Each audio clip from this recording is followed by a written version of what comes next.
Nyie wote wenye kahawa mashambani, chumeni kahawa iliyoiva. Kahawa iliyoiva. Ukikutwa shambani unachuma kahawa ambayo haijaiva, wewe mchumaji ama umefanya kibarua na mwenye shamba, wote tunawabeba, tunawapeleka kwenye vyombo vya kisheria.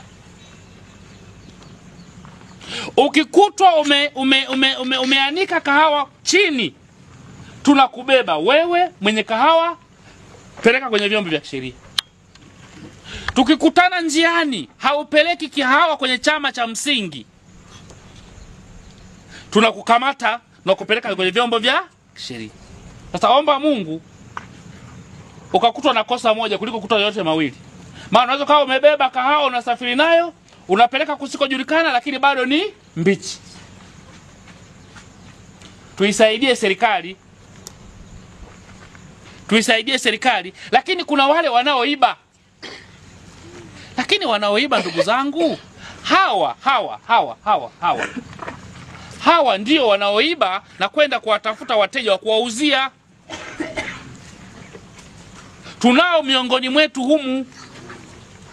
Na kama sio watoto wetu, ni ndugu zetu wanaokesha usiku kwenda kukata matawi ya kahawa kwenye mashamba ya watu. Juzi kuna mtu amepigwa mahali fulani, kajeruhiwa sana, japo tunakosea ni kujichukulia sheria mkononi. Kadondoka chini, wakamtandikia matawi yake aliyokuwa amekata ya kahawa. Kwa nini mnataka tufike huko? Ndugu zangu wananchi, wanaoiba tunawajua, si ndio? Hawajulikani. Hivi hapa nikisema tunaketi hapa chini tupigishe kura ya wezi wa kahawa, hatuwapati hapa. Maana ndio hawa. Hatuwapati hapa. Hatuwapati hapa. Narudia, hatuwapati hapa. Humu, si ndio? Lakini uongozi upo, tumekaa kimya. Na nyie mpo, hamsemi. Kwa nini tusimseme huyu anayechuma kahawa, anaiba kwenye kahawa kwenye mashamba ya watu? Kwa nini mkae kimya? Wanasema mchelea mwana kulia hulia mwenyewe.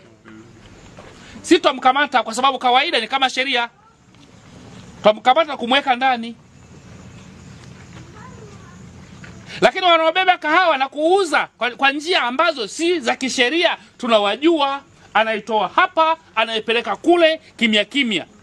Na wengine bado wamezifukia kahawa chini ya mashamba yao. Wanachuma huko wanakochuma, wanazifukia kwenye mashamba. Tunajua na hayo mashamba mlikozifukia.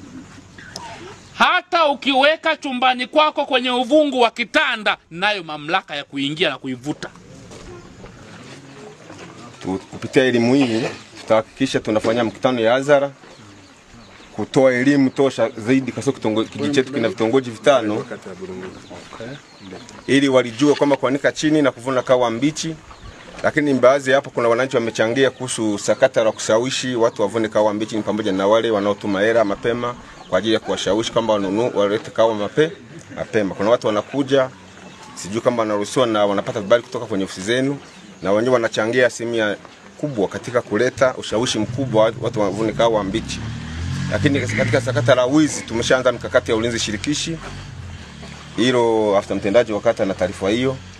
Kila kitongoji katika kijiji chetu cha Bianga, vitongoji 3 na ulinzi shirikishi wa jamii.